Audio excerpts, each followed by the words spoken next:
Et si notre corps était en fait une sorte de carte, une carte couverte de messages secrets qui n'attendent qu'à être déchiffrés. C'est un peu le voyage qu'on va faire ensemble aujourd'hui. On va explorer l'art ancestral du Mian Xiang pour apprendre à décoder les signaux que notre propre corps nous envoie. Voilà la question de départ. Est-ce que chaque grain de beauté, chaque poil, pourrait avoir une signification bien plus profonde, une signification sur notre caractère, nos tendances et même notre potentiel? C'est la promesse fascinante de cette pratique millénaire. Bon, alors, entrons dans le vif du sujet. Le Mianxiang, c'est bien plus qu'une simple observation. C'est une méthode très structurée, utilisée depuis des siècles en Chine pour comprendre la nature profonde d'une personne. Attention, il ne s'agit pas de prédire l'avenir, mais plutôt de lire les énergies et les dispositions qui sont inscrites en nous. Voici notre programme. D'abord, on va voir le corps comme une carte. Ensuite, on va se plonger dans la signification des grains de beauté, puis dans celle de la pilosité. Et pour finir, on verra ce qu'il faut retenir de tout ça pour lire sa propre carte corporelle. Allez, première étape, et elle est cruciale. Tout ce qui ressemble à un grain de beauté n'en est pas forcément un. Avant de commencer à interpréter quoi que ce soit, il faut vraiment apprendre à faire la différence. Alors là, c'est super intéressant. La distinction est avant tout physique. Un vrai grain de beauté, lui, il est implanté profondément dans la peau. Par contre, l'accrocheur d'onds, avec lequel on le confond souvent, c'est juste une petite excroissance qui pendouille, causée par le frottement. En Mianxiang, ça n'a aucune signification, on peut le retirer sans problème. Retenez bien ça, parce que c'est vraiment le principe fondamental pour interpréter les grains de beauté. La visibilité, c'est le facteur clé. Si un grain de beauté est caché, dissimulé au regard, il est considéré comme un signe de chance, un véritable atout. C'est un peu comme un trésor personnel, une force intérieure qui n'a pas besoin d'être montrée pour exister. Cette règle nous amène donc logiquement à la question suivante. Si les bons grains de beauté sont ceux qui sont cachés, où est-ce qu'il faut les chercher exactement?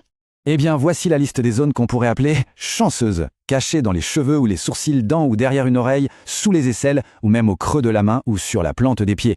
Tous ces emplacements sont vus comme très positifs parce qu'ils sont dissimulés. Un grain de beauté sur la poitrine ou les zones intimes, par exemple, indiquerait une forte attractivité. Et ça illustre parfaitement le concept. L'expression prend vraiment tout son sens ici. Un grain de beauté situé précisément sur la partie de la fesse qui touche une chaise quand on s'assoit, eh bien c'est un excellent indicateur de réussite dans les études et la vie pro. On est littéralement assis sur ses atouts. Passons maintenant à la pilosité. Loin d'être un simple détail esthétique, dans le Mianxiang, les poils sont en fait un indicateur très puissant de notre énergie vitale et de notre santé en général. Le principe de base est assez simple. Une pilosité abondante est souvent le reflet d'une personne qui a beaucoup d'énergie, qui est forte et en bonne santé.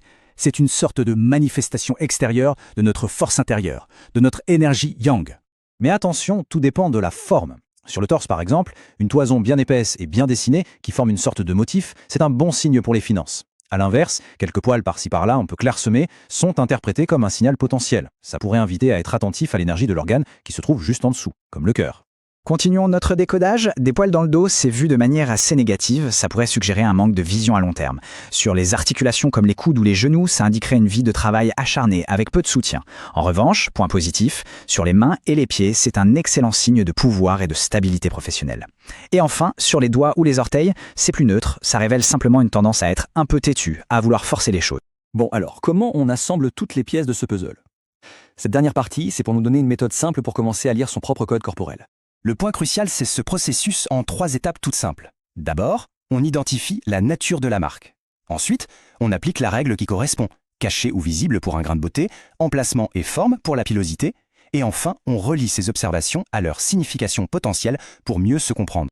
Et c'est là toute la subtilité de la chose. Le but du Mianxiang, ce n'est pas du tout de mettre les gens dans des cases. Non, non. C'est un outil de connaissance de soi, une grille de lecture pour prendre conscience de ses forces, de ses défis et de toutes les ressources uniques qui sont inscrites en chacun de nous et qui attendent juste d'être reconnues. C'est la question que toute cette analyse nous invite à nous poser. En observant ces petits détails qu'on ignore si souvent, quelle nouvelle perspective sur nous-mêmes est-ce qu'on pourrait bien découvrir? La réponse est peut-être déjà là, juste sous nos